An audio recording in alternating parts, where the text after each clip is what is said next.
My name's Christina. I'm part of the We Rise team. We're honored to have you here this evening. Thank you for being here. Thank you for bringing your friends or whoever you brought with you tonight. Yeah. Wow. We hope that you've taken time to enjoy the gallery space, and we hope you've also taken time to go over to the art lab. You're welcome to make art there. It's a nice, quiet, and serene space. There's food you can get. So we hope you explore the whole campus and space and invite friends to come back. I just want to share again that we do have counselors available at any time. Just see somebody with a We Rise t-shirt or a microphone in their ear, and they'll be happy to guide you in the right direction. This evening we are hosting second part of tonight's conversation, Breaking the Silence One Story at a Time, a discussion on preventing and disempowering suicide. And we have an incredible, amazing panel this evening who I'll introduce to you shortly. But to first, we'll begin with art. And I'd like to introduce to you Mila Kuda and Marcus James from the Get Lit Poets, who will be giving us a beautiful poetry piece tonight. Please welcome them to the stage.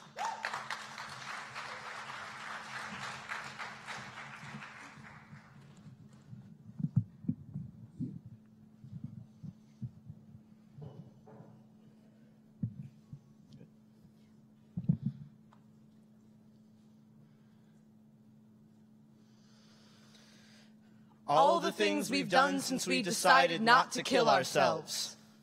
I saw birds flock to me. Finished off all the ice cream. Sat and stared, listening to the same song. 45 minutes straight, screaming along until the lyrics imprinted on my lungs.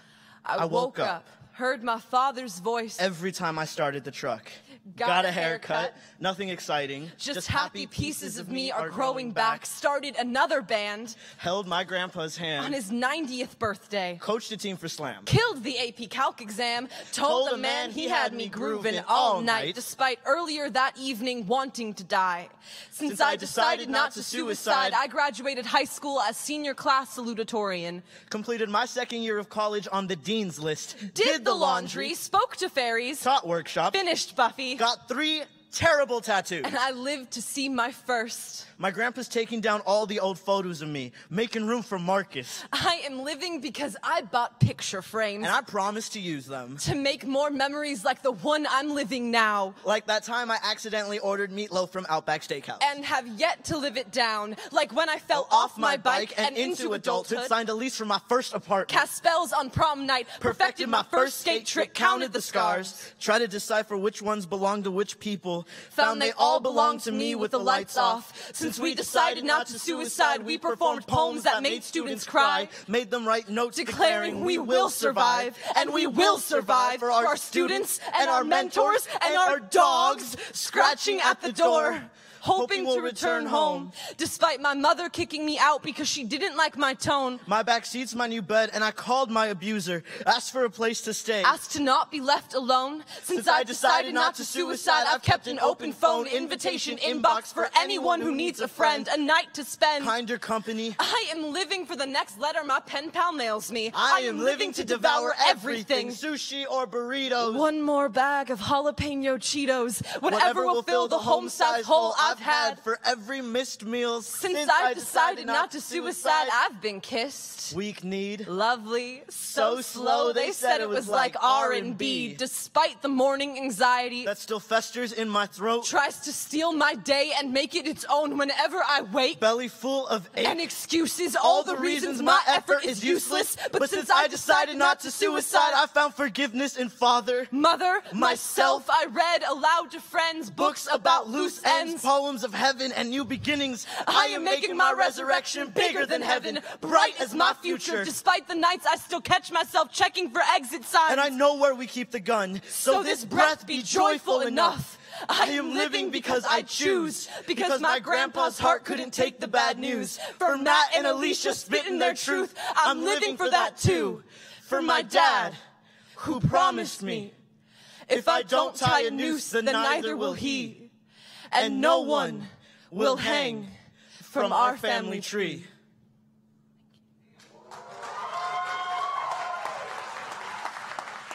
Will you give it up for the Get Lit Poets, Mila Kuda and Marcus James?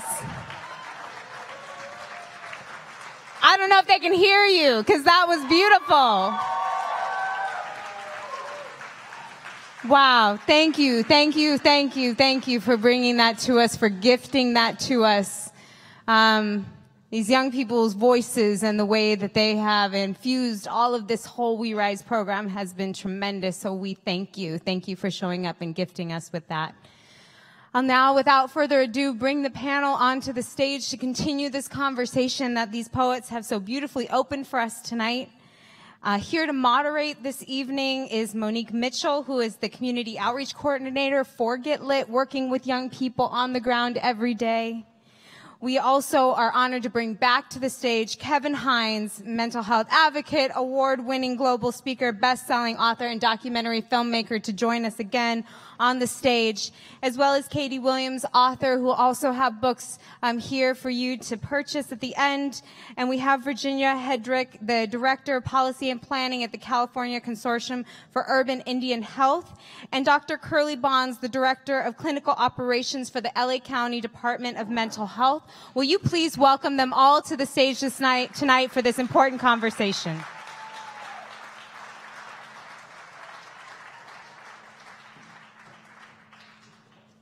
Hello, everyone. Thank you for being here with us tonight. Thank you to the poets who just graced the stage. And thank you for the Re-Rise team for creating such a safe space for us to discuss a topic that is not really easily discussed. So before we jump into the panel, I just want to reiterate that there are clinicians on deck to help you if you need help. Please do whatever you need to do to take care of yourself in the space. If you need to step out, please feel free to do that. I believe that the clinicians are wearing shirts that say, "Talk to me." And if you don't see them, then someone wearing a Re-Rise shirt can help you. So again, I would just like to introduce our panelists. We have Virginia Hedrick, who is a member of the Yurok tribe and a director of policy. We have Katie Williams, who is the author of Journey of the Heart, a 17-year-old's journal after losing her brother to suicide. We have Kevin Hines, who directed the beautiful film that you all just witnessed. And we have Dr. Curly Bonds, who is a psychiatrist and the Chief Deputy Director for Clinical Operations for the Department of Mental Health. And again, I am Monique Mitchell. So let's just jump right into this. Virginia, can you please tell us a bit about your experience with suicide and how it is impacting American Indian communities? Absolutely. Thank you for having me here tonight. Like Mo said, I'm a member of the Yurok tribe. It's the largest tribe in California with just over 6,000 members. It's on the Klamath River, 44 miles of the river until the river meets the ocean, 1 mile on both sides. In our community, we experience suicide 14 times the rate of the national average. In 2017, the tribe declared an epidemic of suicide after 7 young people between the ages of 15 and 30 committed suicide in an 18-month period. 7 might not seem like a lot to you all, but this is a community where I grew up. I grew up without electricity, without phone lines. I went to a little school at the end of the road. This is here in California, a 3-room school, kindergarten through 8th. I traveled over 2 hours to get to high school on the neighboring reservation. 7 young lives in 18 months is a lot when you're talking about a community of just under 300 people in a very remote area. I now classify myself an urban Indian. I live and work in Sacramento. I went to school in Los Angeles and am one of just a few of my family who live off reservation. And the urban Indian experience, while different than on reservation, we still experience suicide rates higher than those those of our non-Indian counterparts in the area. And so the issue is close to my heart. I am Safe Talk trained, which is a curriculum to help people notice the signs and keep people safe. So that's why I'm here tonight. And I appreciate you, and I just want to thank, we're on the land here as the Tongva people, the ancestral people of Los Angeles, who are still living and breathing in this area where these buildings are on their sacred territory. And so in my way, you always acknowledge where you are first.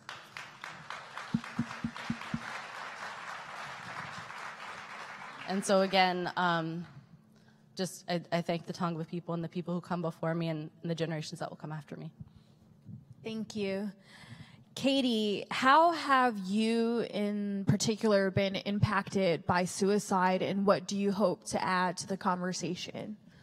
I think suicide is one of those things that's hard to talk about, and it's often something people don't want to talk about. It's a dark thing. It can be a very heavy thing.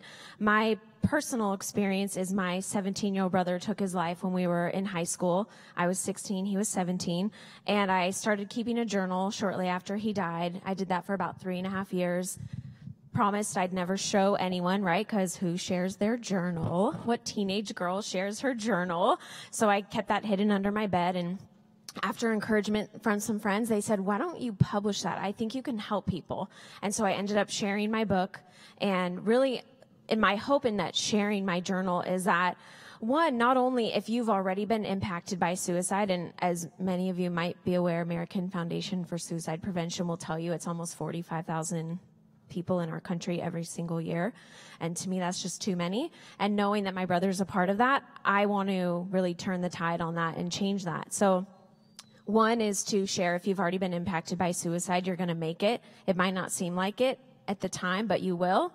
That's one. But I would say even more importantly than just being a companion for those who've been impacted is to share the warning signs so that others know it's okay to reach out and get help, and you can help save a life by knowing those warning signs. Because I've seen many of my friends be able to do that by my sharing my story. So I'll tell everyone. I'll tell the Lyft driver. I'll tell someone on the sidewalk. I'll speak with all of you tonight.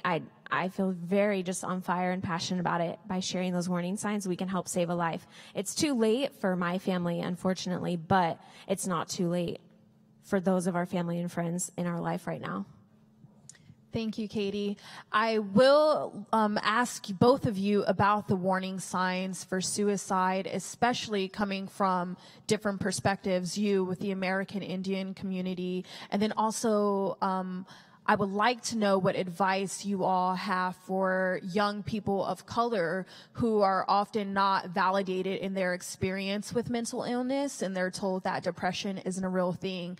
What advice you would give them. But first, I would like to keep speaking to the panelists. So, Kevin, I really loved what you said earlier about how to offer love and empathy to yourself, especially when you're in the good times, because that's when you can program it for those dark spaces. What are some of the ways that you offer love and empathy to yourself?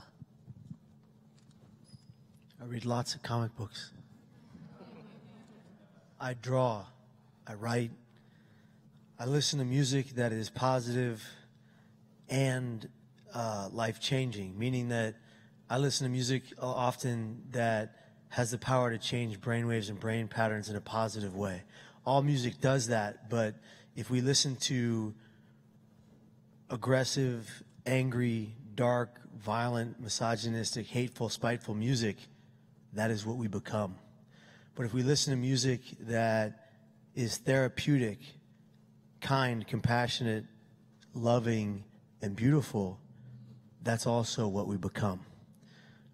So I do a lot of self-care in the way of exercise, eating healthily, educating myself as to my diagnosis. Every time there's a new treatment for bipolar disorder, I'm up on that, and I know what to do to manage my own pain. And I take this wellness regime very seriously.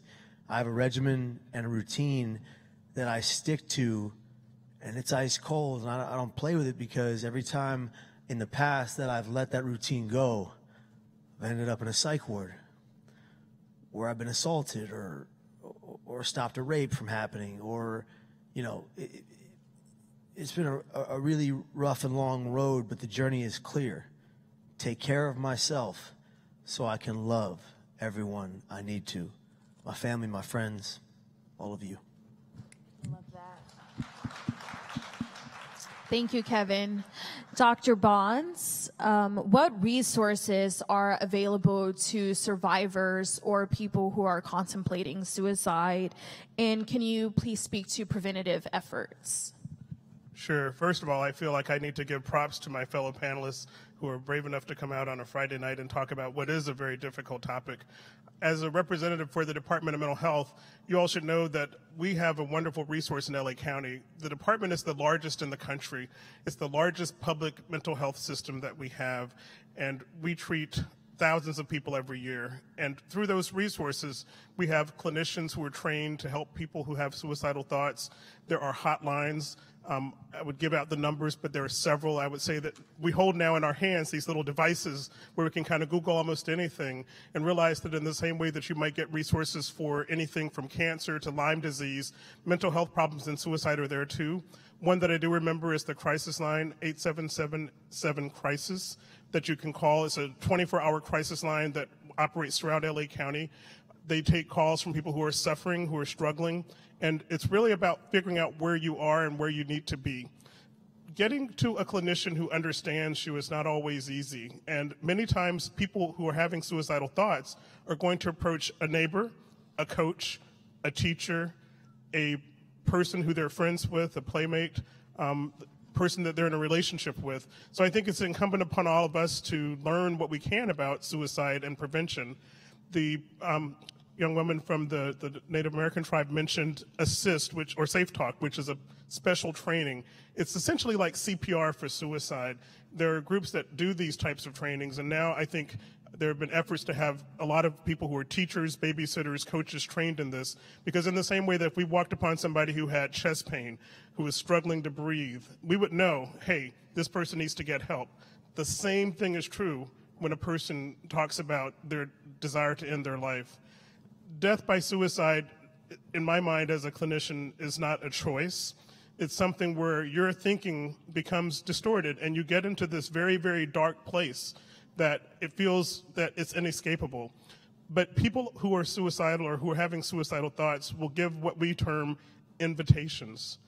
And that might sound like an odd term, but I think anybody who's been trained in this area knows that that invitation may take the form of just kind of floating out of the thought balloon. You know, I don't know if I can make it through today. They might say something like, I don't know if I can go on, or maybe people would be better off if I weren't here. When you hear those types of things, be attuned to listen, because that's step one that we can do as citizens to help someone else, to be attuned and be willing to listen. And then when you do that listening, the other part of prevention is to find out, is this something that we need to do something right now about? And I appreciate what Kevin was saying earlier about, I need help right now. Because, you know, if I have a little bit of oozing, maybe a little bit of achy pain, maybe it can wait a while. But sometimes with suicide, the intervention needs to happen immediately. And pick up the phone, you can dial 911 in the same way that you would for someone who's having a seizure or having a stroke. You wouldn't wait around and think, maybe this is gonna go away, maybe this will get better. And calling those resources doesn't necessarily mean that that person who's struggling is gonna be whisked off, put in an ambulance and taken to a hospital and locked up for the indefinite period. It could just very well mean helping them to find a community resource like a community mental health center, a clinic, a place where they can go to get therapy or counseling. Fortunately in LA, there are all different ranges of therapy, whether you have no insurance, limited insurance, or private insurance. It's about availability, and the numbers that you'll find that link you to resources will help you find the resources that will fit whatever type of resources you have. The last thing I'll say, which is about the issue of suicide in minority groups, I have certain Google alerts on my phone, and I tend to be an early riser. I guess it's the curse of being a doctor.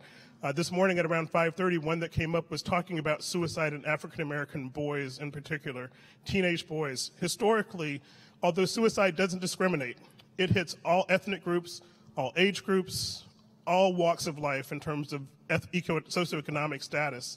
But the one thing that's coming out is that certain groups that have had a historically lower rate of suicide compared to others, like African Americans, there are a lot of reasons why it might have been lower, but now I think there is an increase in those rates, and it's partly due to a number of reasons: broken families, incarceration, lack of access to resources. But we don't fully understand why those things are happening.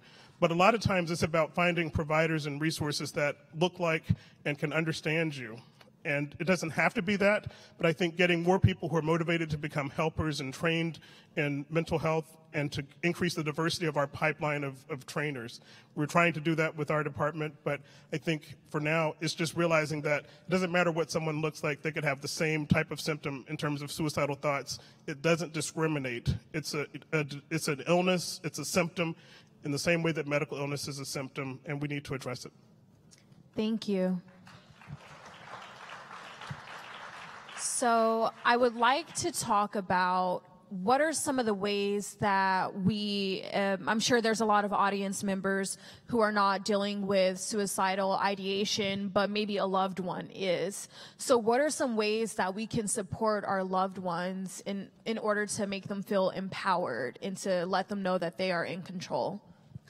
Yeah, so we were talking about this earlier as we were all discussing how this evening would go, and something I wanted to share with you all in the room, and to get to your earlier question, American Indian people experience something that's called historical trauma, and this is when a group of people have been collectively impacted by specific trauma. Tongva being one, where are the people? There's no acknowledgement in this city to them. That's a trauma, a repetitive trauma that people from this area experience. Removal from their homeland to another area, to a reservation. Many of you probably have driven right through reservations or by them and not even known it. That's the invisibility of American Indians. We often say we're the most invisible race there is, because you won't see us when you see a panel of public health indicators, and other races we're too small, the sample size is too small, it's not statistically significant. And then what's the impact when you're literally erased from history in those ways? And even in present day public health data reports, we're erased from those spaces. And so what's that generational trauma, and how does that impact us? The other piece I would add is, when we look at something like suicide and how it impacts communities, I think we have to look at it very holistically. So mental health, traditional, what we would consider Western practices and models are one way of addressing the issue. But as Indian communities and traditional people and people with a religious base, we also have to look about how our culture can better support us and how we can look at the resources we have.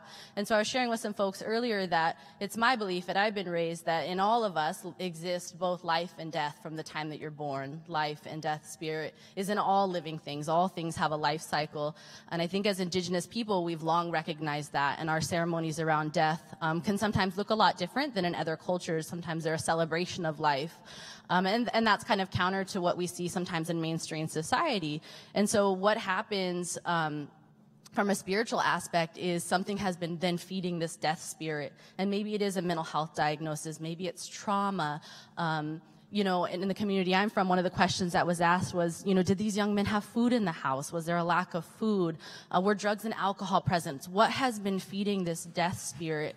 And then what can we do to feed this life spirit? Is it ceremony? Is it family? Is it love? Is it prayer? Is it a clinician? What is it? And being open to looking at all of those things holistically. And maybe it is that healing for the entire family, because what we saw in our community was brothers, people in the same household.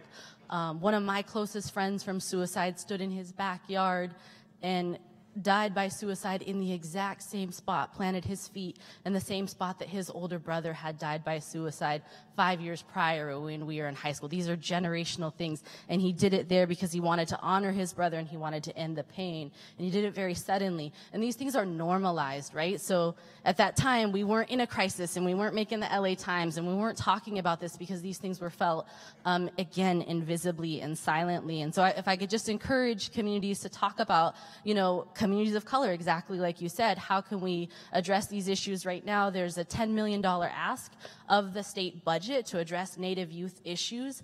And it seems like, there's this policy plug, but there are Native youth issues that we're all seeing around us and that we're not seeing around us. And I think as a community, we have to begin to acknowledge who is around us, what are we experiencing, and what can we do as a community to support one another. And I see that on these signs, like if one of us isn't well, we're all not well. And I think that's a long-held belief within Indigenous communities that I'm happy to see in more broader community spaces, because I think that is really the truth. We all have to be, we're all connected in that way. And there's, old tribal sayings that we're all related and we're all family in one way or another.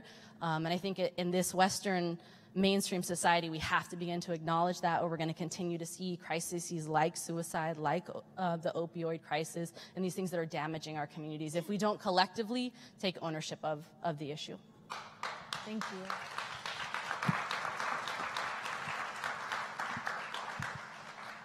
Thank you so much for that.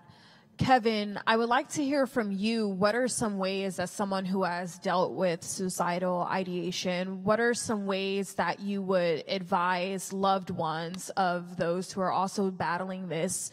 How can they help them in a way that makes them feel empowered? I often think about how some people treated me in psych wards and how some family members just didn't show up. And when I look back at the 7 psych ward stays I've been in, and I look back at when I called those people and said, please show up, and they didn't, it broke me. You know, in the 7 psych wards I've been in, 6 people came regularly. And the people I called otherwise that I wanted to come, they didn't have the time, energy, or ability because it was too painful for them, but I needed them. And I think about how we look at and marginalize our young people who battle mental and brain pain.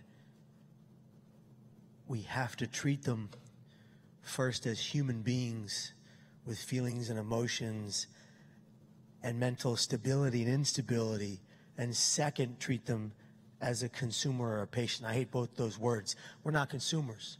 We're not a bunch of shoppers at Target. I mean, we are, but that's not that's a problem. But we are at the root, all of us in this kind of pain are citizens of hope, trying to find it, trying to stay here.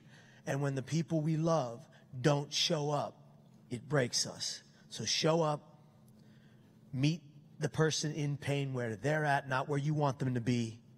Recognize that they're the one going through it, even though they're causing tertiary and secondary pain to the rest of the family. They're the ones that are battling the darkness inside of them, and it is thriving. Reach into that darkness and shine some light with unconditional love, complete empathy, a total lack of judgment, and constant, unrelenting care. Thank you. So I am a poet by trade, and everything that they're saying, I'm like, yes, we are citizens of hope. Yes, life spirit. So on the topic of art, since We Rise is an art festival, I'm looking at this piece here. They tried to bury us. They didn't know we were seeds. And it's my understanding or experience in life that in the most adverse circumstances, in the darkest of circumstances, we're able to glean a light that we didn't know existed within us. And Katie, you and Kevin as well, you both have created these potent pieces of art that are helping other people in their healing journeys. And I would like to hear more in particular about how art and creativity helped heal you.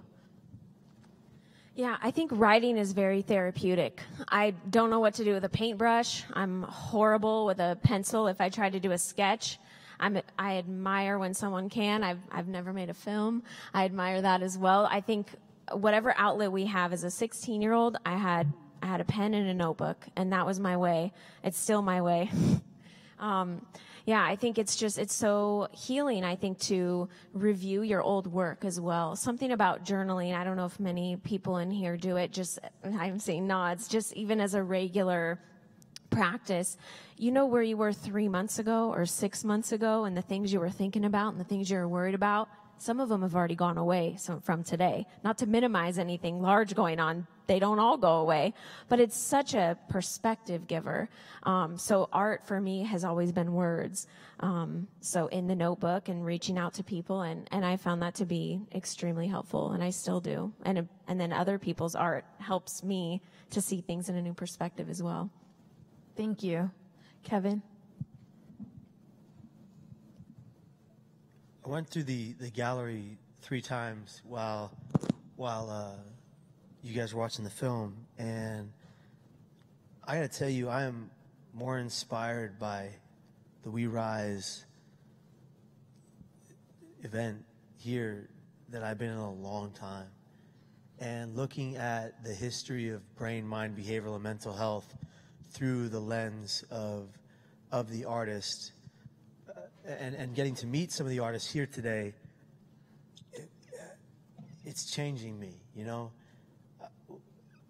Before I ever made a film or wrote a book, I have hundreds of sketchbooks since kindergarten, mostly filled with superheroes and supervillains that I would make up and create. And I wrote stories for every single one of these characters, and they're just for me. And one of the things that I realized at 16, when my mom looked at something I thought was a masterpiece, and she goes, "Kevin, it's terrifying. It's dark, it's violent, it's aggressive, it's angry, it's got red demon eyes." And she went on, and I said, "Mom, no, it's a masterpiece." And she goes, "No, Kevin, look at it. Look at how terrifying it is." And I stopped. And I stopped drawing for a while.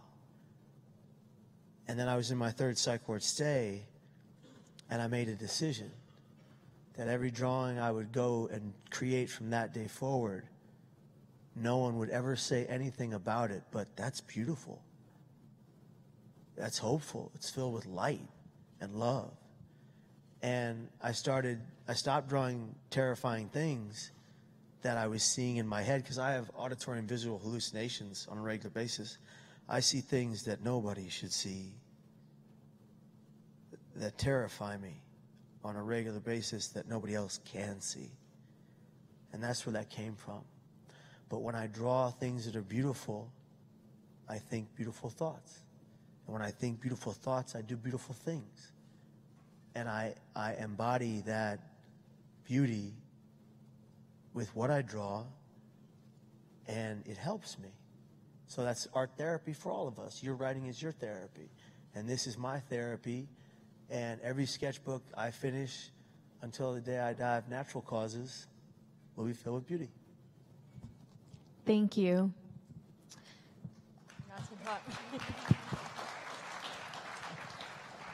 So I have a question for Virginia and Dr. Bonds.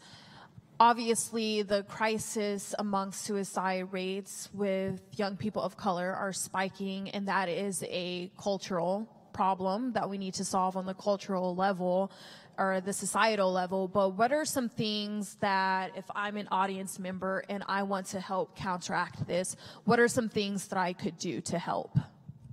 Yeah, I think acknowledging, so Dr. Bonds mentioned earlier the talk curriculum, the safe talk curriculum is about listening to the invitations when someone's trying to tell you. And you mentioned earlier in your earlier question, you asked, that often people aren't believed, or, in communities of color, it's minimized. We shouldn't talk about it. It's shameful. So to listen to those invitations when someone is telling you something, and to ask them directly, and then to be there with them and stay with them and listen to what they're experiencing.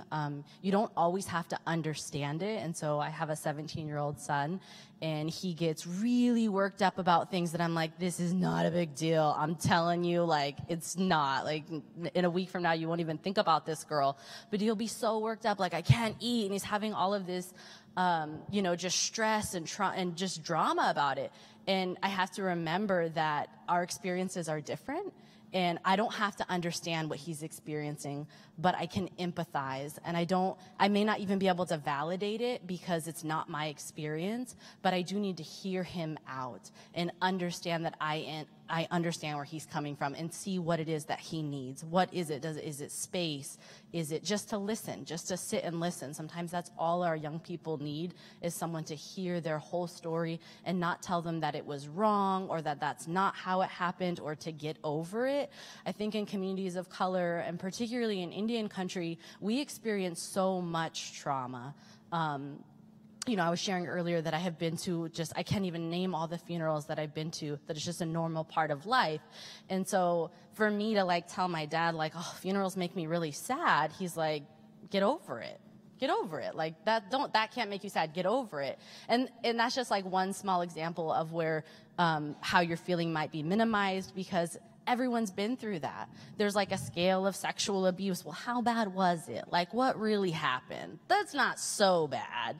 Like that kind of happens to everybody, right? So that shouldn't be the thing that gets you down. Like, move on from it.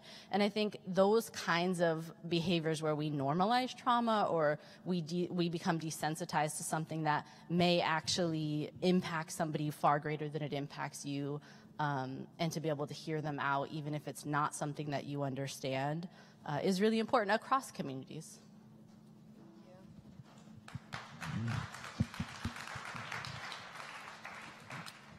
Well, I don't know if I could say it any better than Virginia and Kevin here, but as a professional, I know that when I work with individuals who are having thoughts about suicide, and I try to work with their families as well, because it doesn't happen in isolation. On average, a person who dies from suicide, it affects at least 6 other people. So if we were to do an experiment to say, everybody who's been touched by suicide, by the time we got to the end of that experiment, everybody in the room would be standing. And not just because this is a specialized audience, but because it's that broad in its scope. The first thing I would say is, don't feel like you need to do it all yourself. Realize that there are professionals out there who are trained and who are available. And yes, sometimes they're busy, so you're not always going to get them. So there are times when you do have to step in.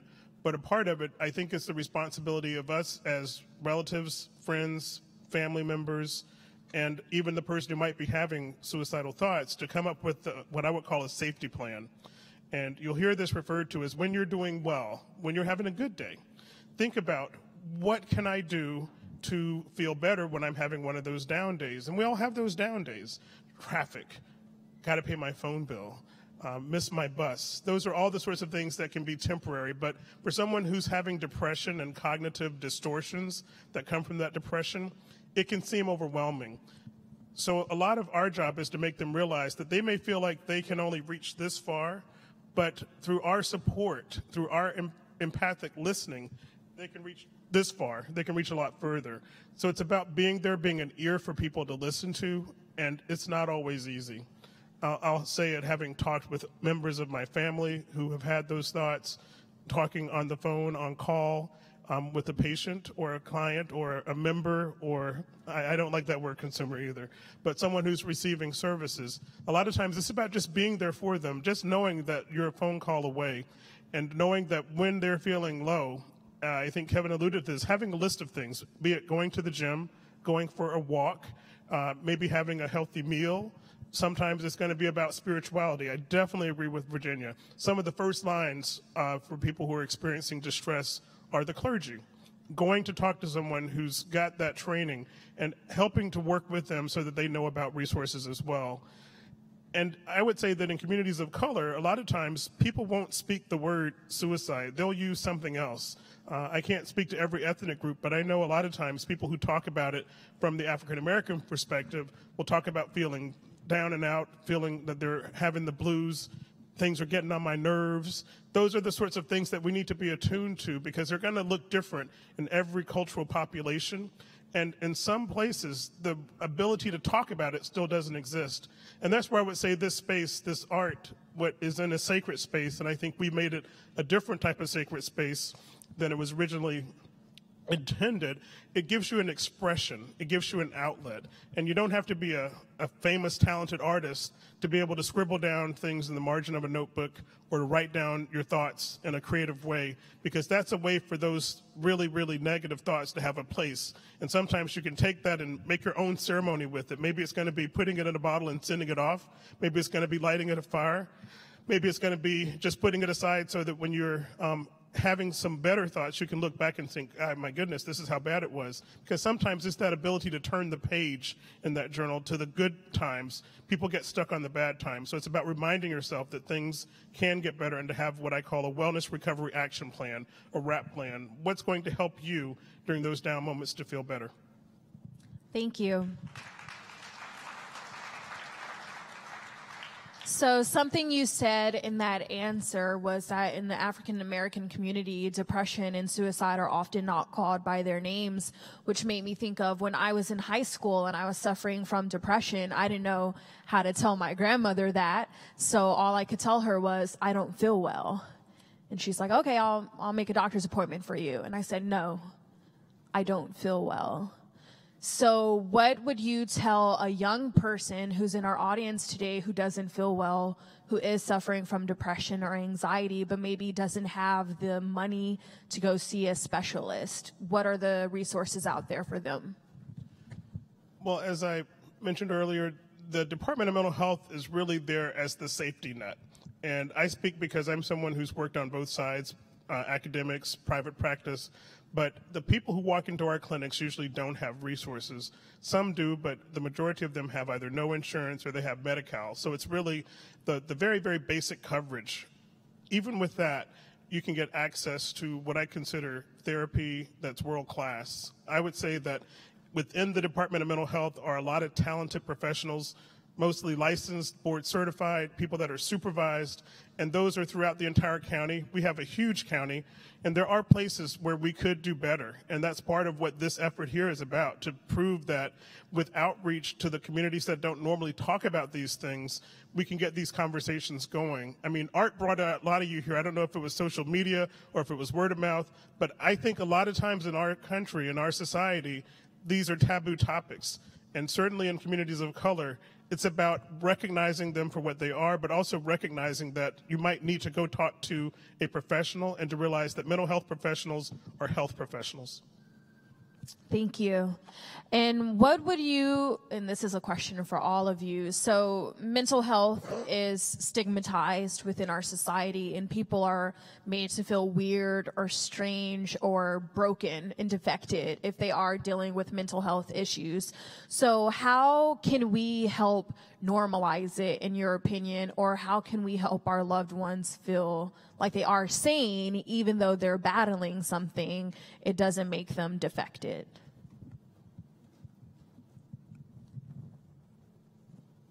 One of the things that my wife and I did was we founded a collective called Conquer, CNQR, Courage to Talk About Your Mental Health, and for normalize the conversation of brain, mind, behavioral mental health. Q for ask the question, are you suicidal and do you have a plan? R for recovery, because no matter who you are, it is possible with treatment, care, love, and affection. And so this idea that we can all conquer our pain is synonymous with every person who's ever been in pain. How many of you in this room, by a raise of hands, have never been in pain? If you've never been in pain, raise your hands. Exactly, right? So when we look into how we can change the tide and defect the norm, what we must do is recognize every single person in pain and help them understand that their voice matters and is being listened to and heard deeply. And that when you're in pain and you're silencing it, we're going to come to you and say, no, you get to share it. You're no burden to me, and we got your back. And in doing so, what we find with the tools we bring around the world with the Conquer Collective and these 40-odd folks from around the world who are sharing stories of triumph over adversity from pain. And they're sharing it in a science-based, evidence-informed, appropriate way that's safe-messaged, and they talk about the method, but then they talk about how they live, stay, and exist in recovery now. When you do that, when you show youth that there are ways to be in recovery every day, and here are some tools and steps you can take every single moment every day to change the rest of your life, it has an effect. It has a ripple effect. And in doing so, we conquer our pain, and we do it together as a team, because we are all our brothers and sisters keepers. And that is what we were meant to be from the very beginning. Thank you. If I could just add to that, I think, one way that I was raised is that words are powerful. Our words are medicine. They have power. They have the ability to change the course of life. And so when I was first trained in this, I was really struggling with, I don't want to ask somebody, are you considering suicide? Like, I didn't want to use the word suicide. And I really had to think introspectively, why don't I want to use the word suicide? I kept saying, I want to say it this way and I want to ask it that way. And I trainer, my mentor, was like, you have to say suicide. And I started to like really think like, well, what are the cultural taboos? Am I speaking it? Like, am I going to give this suicide spirit life if I say the word suicide? And I really had to come to this place where we have to say the word suicide, and it sort of makes your stomach turn the first time you do it, but you have to take power over it and be able to say it directly, even if it's scary, and to know that you might choke it out when somebody asks you, I need help now, it's going to feel really scary, like you don't want to be that person. You know, I had a sibling tell me, I don't want that training, Virginia, I don't want that training because I'm too vulnerable. Like, I don't want to be that person. I'll take them food. I don't want to be that person. I'm like, it's too late. You have to be that person. We all have to be that person, even if it makes you feel sick and even if you're scared, because the Creator has put you in that position for a reason. And I think just to acknowledge that, you know, we're all in this room here tonight hearing what we're hearing because you're supposed to be here. Like, there is no accidents when we're in a room together, right? And so the people who are here hearing this message are here for a reason, and maybe you're here working and you're volunteering and you're here for some other reason, but you're here to hear this message, and you're in this room for a purpose, and that Creator has us on this world for a purpose. And sometimes there's this dark spirit that tries to take over, and we have to reach out for help, to have somebody else help us. I can't see it anymore. I'm so far down, I can't see it, but I want to see it, you know? And we use this example of, you know, trees like breaking through concrete, and sometimes you'll see weeds coming up through the cracks. Like, life has the ability to do that. It will seek light. It will seek light. If there's any way possible, it will find it, and to be that light for other people, and to be brave enough, like you said, to be brave enough to know when you need help, when you know you're not going to be able to see it for yourself and you need help, to be able to ask that. Those 4 powerful words that you shared earlier, how powerful they are and how much medicine is packed in them when you say that, and that the first person might be too scared, and to ask the next person and to just keep asking. Thank you.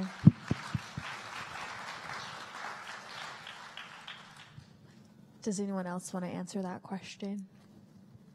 What I'm hearing kind of throughout here is the theme of listening, is of hearing people. And I think in our modern culture, we're surrounded by screens. We're lonelier than ever. There's a lot of studies about that. And I think really what we're saying is that ability to extend the hand.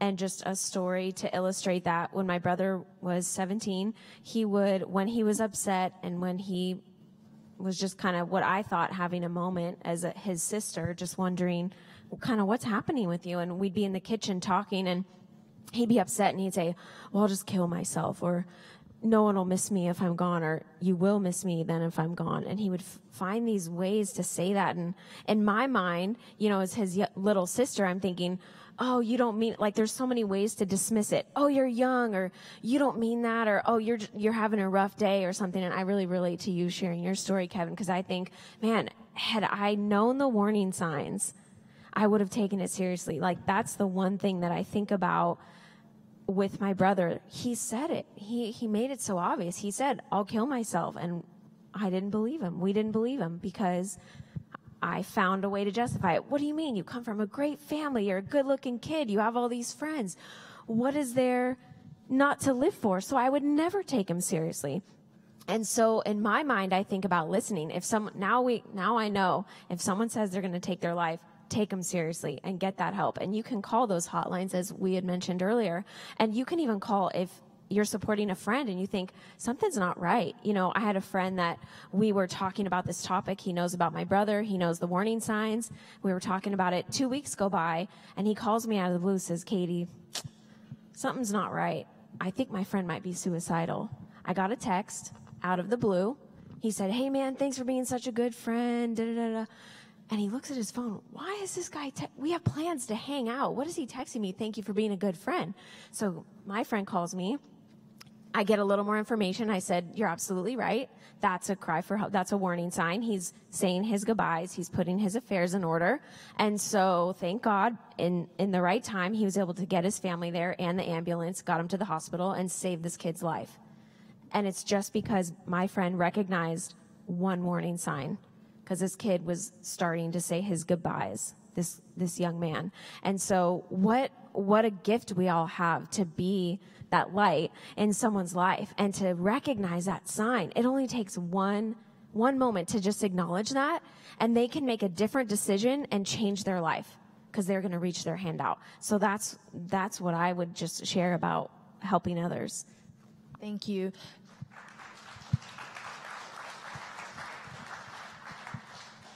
I would just add to that, as a physician, I know that as a psychiatrist, I've gotten occasionally well, why didn't you become a real doctor? And, my response to that is I might save more lives by being at a place like this tonight than I would in an emergency room doing a cardiac arrest massage or something. But the reality is that we as a society have put mental health sometimes last, and it needs to be first. The disability globally from depression is as serious as heart disease, cancer, and other illnesses. But unlike those other illnesses, we don't always advocate for mental illness and for those who have them, or brain diseases. I prefer that word sometimes myself, because you can go to the beach on any given Sunday and see the people out practicing for the breast cancer walk or the leukemia run or the AIDS marathon. But what about mental health? I think we need to take it upon ourselves to wear the green buttons or the green ribbons like I am, and to also talk about and tell our stories. During my first year of medical school, I lost my mom, and she was my rock. And it's amazing that I even graduated after that semester, because it really plummeted me into a serious depression. And you know what? I started listening to what they had told me during freshman orientation. Get help. It really benefited me, and it probably is the reason that I went into psychiatry as opposed to some other specialty where I would have had a more glamorous lifestyle and made more money. But the reality is that, like I said, mental health is sometimes put last. I think we need to be the ones with our tweets and our Facebooks and our Snapchats to do the screens, do the hashtags, tell people that you're here, tell them what you're talking about, let them know that this is something that's really important. And I think it's only when we all start coming out of the shadows, coming out from underneath, and letting those seeds grow into something real, that this is going to be truly a movement. And I think we're starting with that. Thank you.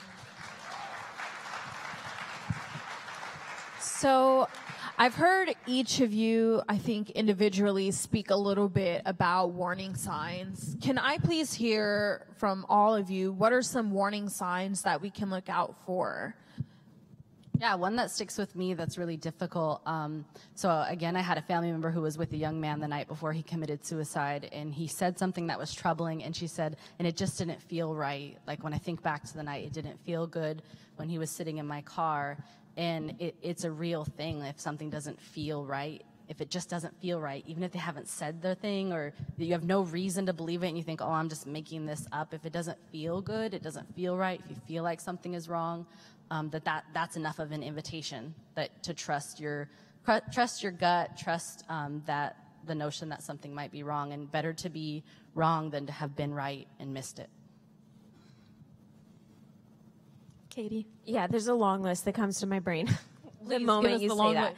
And you can find, for reference, you can find all of these on the American Foundation for Suicide Prevention. But there's behaviors and there's moods. There's different things that happen. So one of the things is if someone says they're going to take their life, that's one. Another is retreating from activities they used to enjoy, isolating from family and friends, increased use of drugs and alcohol, sleeping too much or too little. There's really a lot of components that can go into it, right? Because there's a medical component, a behavioral component. So there's a lot of things you can look out for, but one of those other things to kind of later down the line to really be aware of, and I alluded to it earlier, but is when someone starts saying their goodbyes. They might not use the words goodbye, but they're doing that last reach. My brother, the day before he died, came to school, not to go to class, of course, but to see his friends. And he came to school and was just going around the parking lot in the morning, making sure he saw everybody. And I heard later, your brother was in the park. My brother? I didn't think he was coming to class anymore. And he was there to say his goodbyes. And the night before he died, he was on the phone time and again. He would make one call, hang up, start the next, because he was making his final outreach and saying his goodbyes. So that's a really big one. And we mentioned, substance abuse. And the other thing you can watch for is a mood lift. And again, this is something that is one of those warning signs that later on in someone's life, it's typically, unfortunately, when someone has decided that they're going to take their life and they feel better. Because suicide is not about wanting to die. It's about wanting to end the pain, right? Someone gets in tunnel vision. It's not that they don't love their family and friends. It's not about circumstances in their life that might be going right. It's about that tunnel vision. And so sometimes at the end of someone's life, there'll be a mood lift because they feel better because they decided to take their life. They decided this is my way out. So unfortunately, sometimes a family member will take it the opposite and say, look, they're getting better. The medication's working, or the counseling is working, or whatever the kind of help they were getting. And so that's just something to be aware of. And just that isolation, that pulling away. Thank you. Before I took the bus to the Golden Gate, I gave away all my prized possessions. I gave away every trophy I'd ever won in sport, and I had a lot, to my friends who were like, dude, we don't want this. We didn't earn it. But I was like, no, you should have that. You should really have that because I don't need it anymore. I gave away my entire 20 boxes of comic books to my little brother who creases comic books. That was completely illogical. But it just goes to show you, like, he wouldn't have taken care of them like I took care of them and kept them in mint condition. He would have destroyed them. But I gave them everything. And nobody noticed that I brought over 20 boxes of comic books from my dad's house to my mom's house, and I had a friend of mine use his truck to do so. So that was a big sign that I was planning to leave this earth because I was giving away everything that mattered to me. And finally, I gave away all of my 400 CDs, my CD collection back when those were real things, to a guy who was a friend of a friend. I gotta call him and get that back. My Rakim CD's in there. I gotta get that. But I gave all this away in one day, the day before. So just be aware that if someone is giving away something that they've loved for their entire life or for a long time, that's a big sign that they're planning on exiting this earth. These folks could write the textbook, honestly. I'm sitting here thinking at a loss because Kevin stole mine. One of my biggest regrets, and fortunately the person who I was working with lived through their attempt, but she had a bunch of cats. This was one of those people that euphemistically cat lady. And she came in week after week telling me about how, she'd gone down from 8 cats to 6. And I thought, oh, well, this is because she's normalizing her life. She's getting down to maybe 1 or 2 cats. What it didn't trigger for me at the point was that those cats for her were her prized possession. And looking back on that, that would have been a big red flag for me. I will use the excuse I was earlier in my career and didn't pick up on what was a big warning sign. The other thing I think is that sense of giving up. People who maybe have been really into something, their sport, their art, taking care of themselves. Dilapidation is a word that we use for it sometimes in the medical field. Someone who's always put together, makeup, clothes to the nines, and they show up and they look kind of like, they just rolled out of bed. That's a warning sign too. People that are really changing. By the same token, someone who's always been kind of a schlub and they all of a sudden are looking really good, maybe it's that boost that someone was talking about. So changes that are dramatic can be warning signs. Thank you. So we've spoken about how we can help our loved ones who are dealing with suicidal ideation and how to help them feel empowered. Now I would like to hear from you all on how we can take care of ourselves while aiding these loved ones, because obviously if you're helping someone, you're a really empathic person, but in spaces like this, it's very important to make sure that you're taking care of yourself or putting on the proverbial oxygen mask. So what are some ways that we can take care of ourselves while we deal with this? Yeah, first and foremost for me is always prayer. To whatever your faith base is, to have prayer in your life and be able to pray about those things. And then to be able to share them with someone. So whether that's seeing, a licensed clinician or a friend, but, having a person or several people that you can let release some. And there's ceremonies around releasing grief and pain. And even when you've taken on somebody else's pain, good ways of releasing it. Those are a couple of things that come to mind for me. Yeah, it's so individual, isn't it? What we each need, and even day to day, what each of us needs, prayer for certain. And people that really feed you and that you really pour into each other, right? That you really that feed you. That's what helps me. And then just exercise, getting those natural endorphins going, that helps a lot. And I'll say in recent years, this took me later in my adulthood to figure out, but you know, I'm born and raised LA. I don't know if we have a lot of, you know, locals in the room or if a lot of you have come in, but we're a busy culture. You know that? We're so busy all the time. And I fell into that trap of overscheduling myself and not really having time to just kind of come down and just kind of have a chill night sometimes, you know? So I've found that to be very helpful for me for self-care. And then because we're talking about mental health and everything, I think it's becoming more common and acceptable of just seeing a counselor, you know, having a check-in. Why is it okay to do an annual physical with a doctor and, you know, it's recommended, and then what about for your mind? What about to just talk to somebody, right? It's kind of what we've been talking about today. So even, you know, seeing a counselor, I think it's kind of a bundle, at least for me. It's people, exercise, you know, my counselor, my good friends from my church who I know just have my back and we pray for each other. And then just like watching a funny movie. I mean, come on, what's better than Will Ferrell for me? I mean, that's like, let me just watch some comedy, you know? So those are like those little things, and it's not a scheduled thing all the time necessarily. I think it's like kind of feeling, okay, today is going to be this type of a day. But yeah, there's so many things just little things that help. Yeah. Practicing gratitude every day is what helps me get through the day when I'm in pain. Right now, some of you might notice that I'm grimacing a lot. I'm in chronic 24/7, 365 physical pain. I have been for 11 weeks. I have an autoimmune disease caused by the very medication that's trying to save my life mentally. It's poisoning my organs after 20 years of use.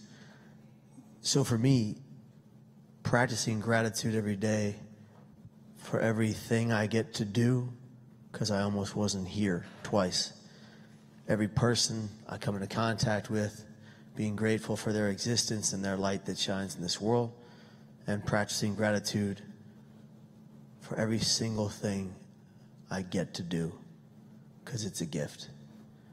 That, for me, gets me through the hardest times and the worst days, being grateful for the people, the places, and the things that are in my life, every single one of them, and recognizing that without you, I can't be me.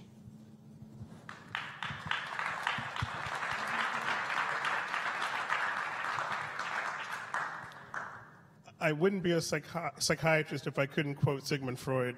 And he talked about the three drives in life, or the three important things: to live, to work, and to play, or to love, to work, and to play.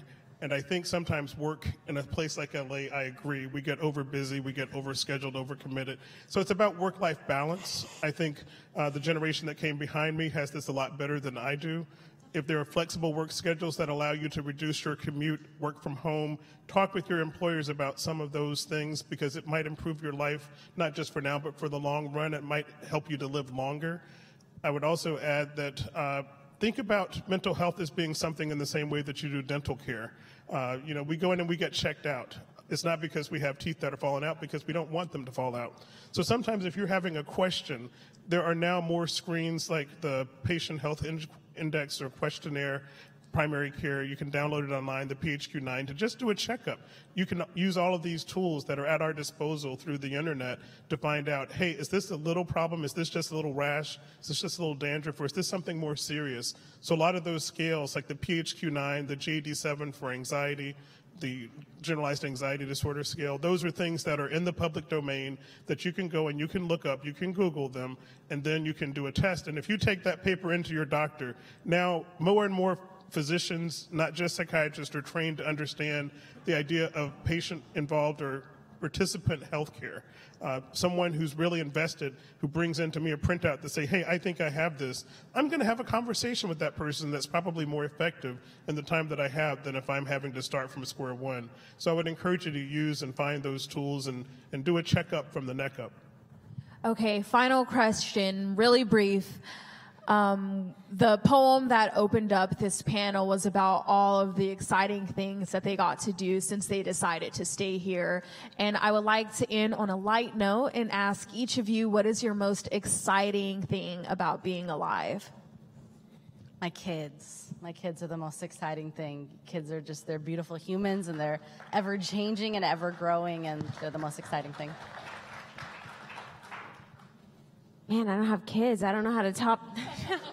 Yeah, it's the people. It's the people in my life. My awesome husband who's here tonight. Just my family. It's the people. It's always the people for me.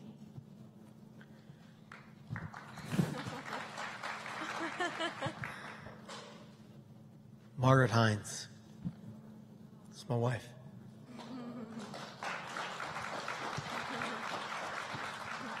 I'd have to go with people, too, if I can borrow another one. I mean, my last name is Bonds, and I think bonds and connecting is just what I'm all about. And I think it really enriches me to be enlivened by other people, and I sometimes live vicariously through what others are doing. Okay. Thank you so much, Virginia, Katie, Kevin, and Dr. Bonds for sharing with us.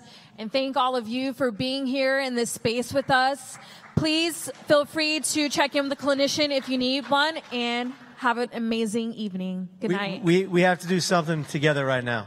We have to do something to wrap this up that is really, really powerful. I have to help you do this. All right. Everybody who is physically capable right now, please stand.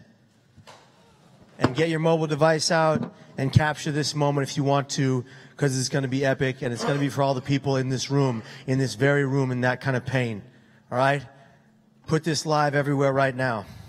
On my 3 count, we are going to scream at the tops of our lungs to the ceiling so we don't pierce eardrums. We are going to scream at the tops of our lungs to the people in that kind of pain right now. Be here tomorrow. On my 3 count, be loud, be proud, be bold. 1, 2, 3. One more time, louder and prouder. 1, 2, 3. Last time, like someone's life depends on it. 1, 2, 3.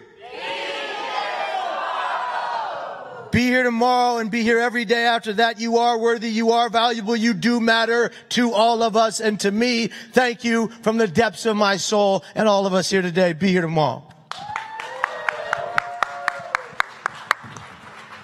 Can we give it up for this panel one more time? Thank you for your extraordinary work and your courage to share it with us tonight. Again, there are clinicians around the room. They're standing in the back by the blue lights. So if you'd like to speak with anybody, I know many of those on our panel have made themselves available to stay in the room and speak with you. So if you'd like to do that, please come here. And I know that some will be moving to the back of the room where the books are. So if you want to stay and connect with our panelists, please do so. The gallery is open till 10, and we invite you to come back. We'll be open all weekend. So thank you so much. Have a great night.